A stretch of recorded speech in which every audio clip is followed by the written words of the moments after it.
और दोस्तों, welcome to new era PCM academy. पिछले वीडियो में हम लोग देख लिए थे कि गोली दर्पण होता क्या है, प्रतिबिंब क्या होता है, और इसके बारे में हम लोग देख लिए थे। इस वीडियो में हम लोग समझेंगे कि एक क्वेश्चन पूछता है कि सिद्ध करें F बराबर R/2, या क्वेश्चन पूछता है कि सिद्ध करें कि गोली दर्पण की फोकस दूरी इसकी वक्र त्रिज्या की आधी होती है, या एक क्वेश्चन पूछता है कि सिद्ध करें कि जो गोली दर्पण की वक्र त्रिज्या होगी वो इसके फोकस दूरी का दोगुना होता है। तो इसका हम लोग सिद्ध करेंगे। चलिए वीडियो को शुरू करते हैं। देखिए, इसको सिद्ध करने के लिए पहले हम बनाते हैं कि यहाँ पे गोली दर्पण। तो मान लीजिए कि यह हम लोग का एक गोलीय दर्पण है, जो एक अवतल दर्पण है, इसका हम लोग दे रहे हैं नाम M डैश। आप इसका जो मन को नाम इसका दे सकते हैं। हम यहाँ पे M डैश कर दिए हैं। इसका यह होता है मुख्य अक्ष। यह क्या है इसका मुख्य अक्ष है। ठीक, यहाँ पे कहीं भी इसका C होगा, जिसको हम लोग वक्रता केंद्र बोलते हैं। यहाँ पर इसका F होगा, इसको हम लोग फोकस कहते हैं। ठीक, तो सबसे पहले से हम लिखेंगे कि माना कि M डैश एक अवतल दर्पण है, जिसका देखिए इसका ध्रुव यहाँ पे P होता है, जिसका मुख्य अक्ष PC है, वक्रता केंद्र C है, मुख्य फोकस F है। ठीक है, आगे लिखेंगे कि मैंने यहाँ पे एक किरण AB लिया, जो दर्पण से परावर्तन के बाद मुख्य अक्ष के एक बिंदु F से होकर चली जाती है। टेढ़ हो गया, थोड़ा हमको सोच बना देना है। हाँ, चलिए ठीक है। और यहाँ पे यह इसका अभिलंब होता है। कहाँ टेढ़ टाढ़ बन रहा है, पहले सोच कहाँ नहीं बन रहा है। ठीक है, अब देखिए, अगर हम बात कर तो पहले हम इसको लिख लेंगे कि माना कि M डैश एक अवतल दर्पण है, जिस पे एक किरण AB आपतित होती है और दर्पण से परावर्तन के बाद इसके मुख्य अक्ष के बिंदु F से होकर चली जाती है। तब लिखेंगे कि परावर्तन के नियम से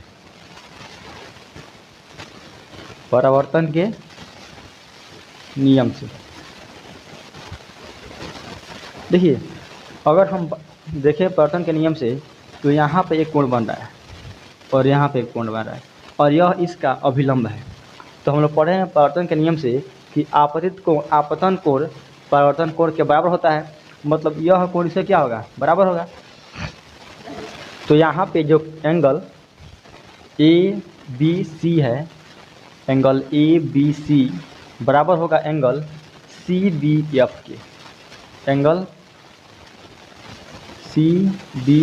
के, यह समीकरण 1 हो गया। तो परावर्तन के नियम से यह एंगल इसके बराबर हो गया। आगे हम बात करेंगे एकांतर अंतःकोण से। देखिए, जब दो लाइन ऐसे हो, ऐसे एक रेखा ऐसे काटती हो, तो यह एंगल इसके बराबर होता है और यह एंगल इसके बराबर होता है। इसको हम लोग बोलते हैं एकांतर अंतःकोण। तो मान लीजिए कि AB एक रेखा है और PC एक रेखा है, जिसको एक रेखा CB काट रही है, मतलब यह कोण इसका क्या होगा, बराबर होगा। तो यहाँ पे हम लिख रहे हैं, तो एकांतर अंतःकोण से एंगल ABC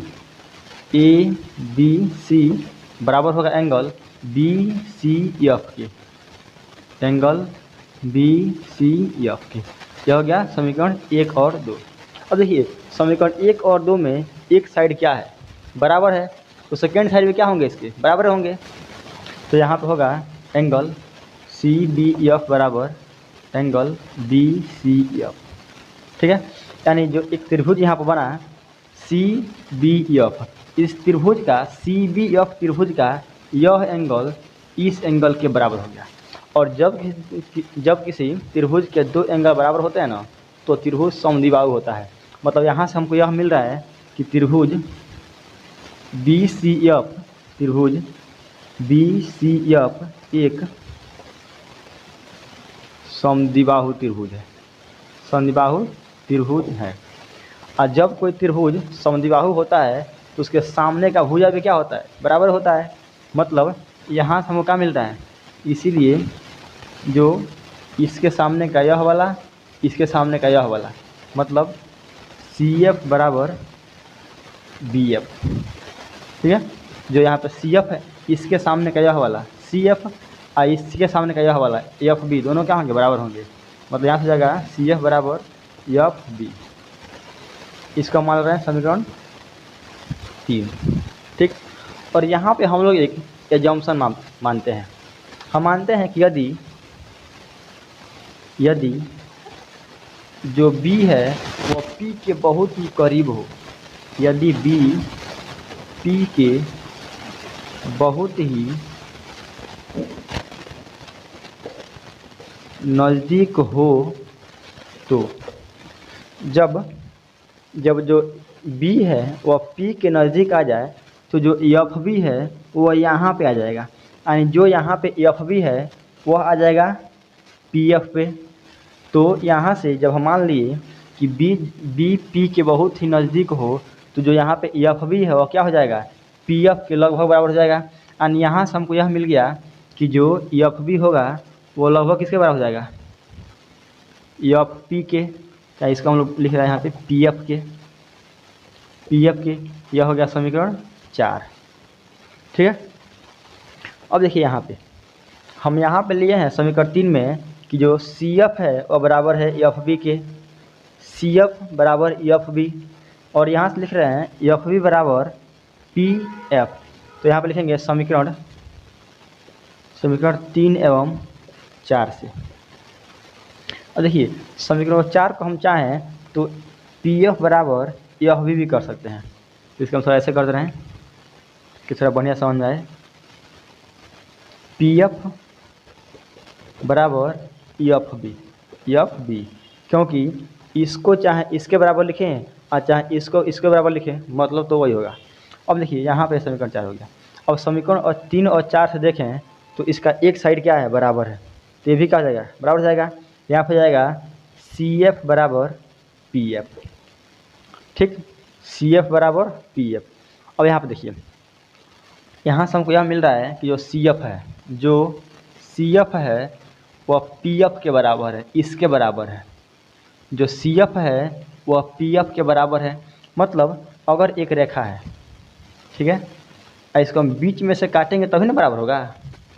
मतलब अगर हम चाहें इस CF को निकालना, क्या करेंगे हम, अगर पूरे को बीच में से काट दें, अगर एक लकड़ी है इतना बड़ा, ठीक है, और हमको यह मालूम है कि अगर यहाँ से यह दोनों बराबर है और हमको यह पाना है, तो अगर हम पूरे लकड़ी को यहाँ से आधा से काट दें तो हमको यह मिल जाएगा।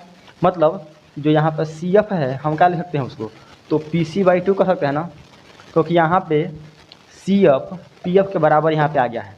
जब CF PF के बराबर आ गया है तो यहाँ पे CF और यहाँ पे है PF, CF बराबर है इसके। मतलब अगर हम इस पूरे का आधवा कर दें तो हमको यह मिल जाएगा, क्योंकि यहाँ पे जो F है वो इसके बीच में है। जब F इन दोनों के बीच में है तो इसका आधवा करने से हमको यह मिल जाना चाहिए। मतलब यहाँ से हम क्या लिख सकते हैं CF को, तो PC/2 कर देंगे, अब बराबर PF। यहाँ पे लिख देंगे कि यहाँ पे जो CF है CF बराबर PC/2, ठीक। यहाँ तो कोई डाउट नहीं है। अब यहाँ पे देखिए ध्यान, अब यहाँ पे देखिए ध्यान से, PC क्या है, तो PC को हम लोग बोलते हैं वक्रता त्रिज्या, मतलब R। यहाँ से यहाँ तक के हम लोग R बोलते हैं। यह हो गया R/2 बराबर PF, इसको हम लोग बोलते हैं फोकस दूरी F, और यही हमको लाना था। यह हो गया, यह बराबर R/2। तो चाहे क्वेश्चन यह पूछे कि सिद्ध कीजिए कि किसी गोली दर्पण की वक्रता, किसी गोली दर्पण की फोकस दूरी उसकी वक्रता त्रिज्या की आधी होती है, यह कर देंगे। और क्वेश्चन यह पूछ दे कि सिद्ध कीजिए कि किसी गोली दर्पण की वक्रता त्रिज्या उसकी फोकस दूरी का दोगुना होता है, तो यहाँ से ऐसे कर देंगे R बराबर 2F। यह हम लोग का हो गया। अब देखिए, दर्पण भले अवतल हो और चाहे उत्तल हो, यह दोनों के लिए क्या है, सही है। तो यह हो गया पूरा। कैसे सिद्ध करेंगे, यह बराबर r/2। अब देखिए, तो सिद्ध करने से पहले हम यहाँ पर लिख देंगे कि माना कि m डैश एक अवतल दर्पण है जिस पे एक किरण AB आपतित होती है और दर्पण से परावर्तन के बाद मुख्य अक्ष के बिंदु F से होकर चली जाती है, जहाँ पे C वक्रता केंद्र है और P इसका ध्रुव है। और उसके बाद इसको हम लोग लिख देंगे। ठीक है, अगर आपको इसमें कोई भी दिक्कत हो तो आप लोग कमेंट बॉक्स में पूछ सकते हैं।